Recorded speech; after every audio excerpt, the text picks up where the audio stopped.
વડોદરા શહેરના સંગમ 4 રસ્તા નજીક આવેલા જલારામ ખમણ હાઉસની બાજુમાં આવેલી એક પાર્લરની દુકાનમાં અચાનક આગ લાગી હતી। આગનો બનાવ બનતા વિસ્તારમાં અફરાતફરી મચી ગઈ હતી। આગ લાગ્યાની જાણ થતાં જ ફાયર બ્રિગેડની ટીમ તાત્કાલિક ઘટના સ્થળે પહોંચી હતી અને ભારે પ્રયત્ન બાદ આગ ઉપર કાબૂ મેળવ્યો હતો। પ્રાથમિક અનુમાન મુજબ શોર્ટ સર્કિટના કારણે આગ લાગ્યાનું મનાઈ રહ્યું છે।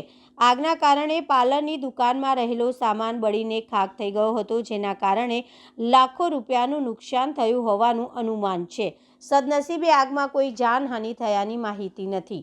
આગ લાગતા મોટી સંખ્યામાં લોકો ઘટના સ્થળે એકત્રિત થઈ ગયા હતા। ફાયર વિભાગ દ્વારા વધુ તપાસ હાથ ધરવામાં આવી છે। કંટ્રોલથી અમને સંગમ 4 રસ્તા પાસે જે જલારામ હાઉસ છે એમના બાજુમાં એક પાર્લર હતું, ત્યાં આગનો ઘટનાનો કોલ આવેલો। અમે તરત જ ઘટના સ્થળે પહોંચીને પાણીનો મારો ચલાવીને આગને કંટ્રોલમાં લીધી છે। કોઈ જાતનું હાનિ થયેલ નથી। અત્યારે હાલ કુલિંગની પ્રોસેસ ચાલે છે। આગ લાગવાની કારણ મોસ્ટ ઓફ પ્રાથમિક રીતે જોતા શોર્ટ સર્કિટ લાગે છે, પણ આગળ એ તપાસનો વિષય છે। અત્યારે અમે જોયું તો એસીમાં આગ લાગેલી હતી।